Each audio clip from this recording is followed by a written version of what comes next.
Salut les Ejakas, j'espère que vous allez toutes bien. Alors aujourd'hui, on se retrouve pour un témoignage anonyme, victime de ses 15 à 18 ans. Alors on va l'appeler Anonyme. Anonyme a été victime de violences dans son couple entre ses 15 et 18 ans lors de sa première relation. Les violences psychologiques, physiques, sexuelles militantes sur son compte. Elle revient aussi sur les mécanismes d'emprise et d'isolement afin de briser les tabous sur les violences conjugales chez les jeunes. Je m'appelle Anonyme, j'ai 21 ans et je viens vous parler des violences que j'ai vécues dans mon couple entre mes 15 et 18 ans. Cette histoire, c'était vraiment ma première histoire d'amour. C'était un garçon que j'avais rencontré en 4e. On était dans la même classe. Au départ de notre relation, il était parfait avec moi, il était très amoureux, très doux. Ensuite, le lycée a commencé et puis là, il a un peu commencé à changer de comportement. Il fallait qu'on mange ensemble tous les midis. Donc, petit à petit, je n'ai plus eu le droit de manger avec mes amis. Il fallait aussi que je l'appelle tous les soirs à l'internat et donc l'emprise s'est vraiment installée comme ça.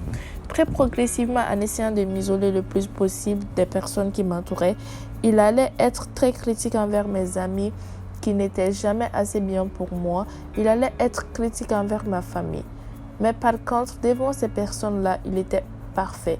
Il était adorable parce que ça lui permettait un peu de créer cette petite carapace où on allait être tous les deux isolés dans notre relation et où moi, je n'aurais plus personne à qui me confier sur les faits que ça puisse ne pas aller dans notre couple. Les premières violences qui ont commencé, ça a été les violences psychologiques. Ça pouvait être des remarques sur mon physique, des remarques sur comment je m'habillais, me dire que j'étais habillée comme une coincée ou que j'étais habillée comme une pute si je m'étais en décolleté. C'était vraiment plein de petites remarques au quotidien qui m'enlevaient petit à petit toute confiance en moi. Et à côté de ça, et de façon très paradoxale, il avait des moments où il allait être adorable avec moi, me dire que j'étais magnifique, que j'étais la femme de sa vie. Un des premiers moments de violence physique qui m'a vraiment marqué, c'était quand on était en vacances avec mes parents. On s'était éloignés tous les deux parce qu'il voulait que je le prenne en photo. Sauf qu'il n'était pas satisfait par les photos et du coup, il s'est énervé contre moi. Il a enlevé sa chaussure et me l'a jetée au visage. J'étais vraiment sous le choc et j'ai pleuré parce que déjà, j'avais mal et que je ne comprenais pas ce qui se passait. Il m'a demandé de trouver une excuse parce qu'on allait retrouver mes parents. Et c'était toujours comme ça. Dès qu'il avait des traces sur mon corps, je trouvais toujours des excuses sous sa pression à lui, mais aussi sous la pression que je me mettais de « il ne faut pas que les gens sachent comment il se comporte avec moi ». Il y a eu aussi des violences sexuelles qu'on qualifie d'agression sexuelle, de viol, même au sein du couple, ce que je ne savais pas à l'époque. C'est-à-dire que si lui voulait m'imposer une relation sexuelle et que moi je disais non, soit il allait vraiment insister et moi, quand c'était des jours où je n'avais pas envie de me battre, je me laissais faire en me disant je vais prendre sur moi, ça va passer et après il va se calmer.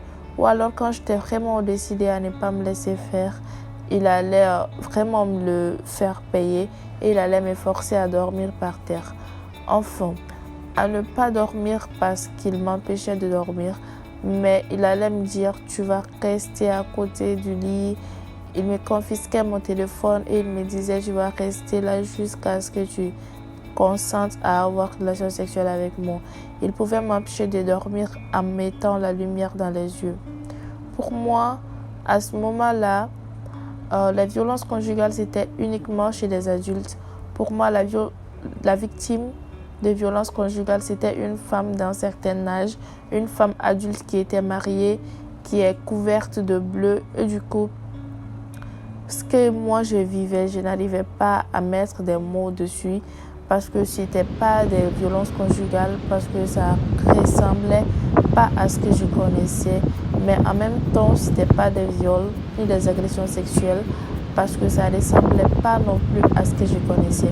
Donc, j'étais un peu dans cette espèce de relation qui finalement ne ressemblait à rien de ce que je trouvais à l'extérieur. et ça ne m'a pas du tout aidé à prendre conscience de ce que je vivais à ce moment-là. Quand je parle des violences que je vivais, j'ai beaucoup de retours de personnes qui disent « Et les parents, ils étaient où? Tes amis, ils étaient où? Pourquoi est-ce que personne n'a vu ?» En tant que victime, on a extrêmement honte de ce qu'on est en train de vivre. Donc, je trouvais tout le temps des choses pour le défendre parce qu'en fait, je ne voulais pas du tout être perçue comme quelqu'un de faible. Aujourd'hui, je veux vraiment militer pour faire davantage connaître les violences dans les couples de jeunes parce qu'au final, ça arrive énormément et je m'en suis notamment rendu compte en commençant à en parler sur mon compte Instagram. Mon histoire, j'en parle également dans des établissements scolaires. J'ai commencé il y a à peu près 1 an à faire de la prévention du collège aux établissements d'enseignement supérieur. Il y a une vraie urgence aujourd'hui à venir sensibiliser les jeunes, notamment quand on voit que d'après une étude qui est sortie fin 2021, au moins 9 jeunes sur 10 ont déjà vécu au moins une forme de violence dans leur couple.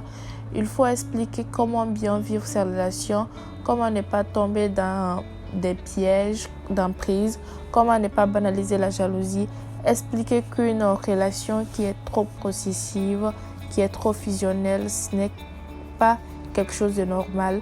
Expliquer aux jeunes aussi que quand on aime quelqu'un, on lui laisse sa liberté, c'est très important. On ne possède pas la personne avec qui on est en couple, même si on l'aime de toutes nos forces, toutes ses activités, tous ses engagements. Ça me permet vraiment de donner un sens à ce que j'ai vécu, de me dire que ce n'était pas en vain et qu'au moins aujourd'hui j'en fais quelque chose. Et si ça peut aider, ne serait-ce qu'une personne, ce sera déjà énorme. Alors ça, c'était les témoignages d'une jeune femme victime de violences conjugales. Alors, si vous aimez les vidéos de ce genre les podcasts de ce genre, n'hésitez pas à me le faire savoir en commentaire. À la prochaine.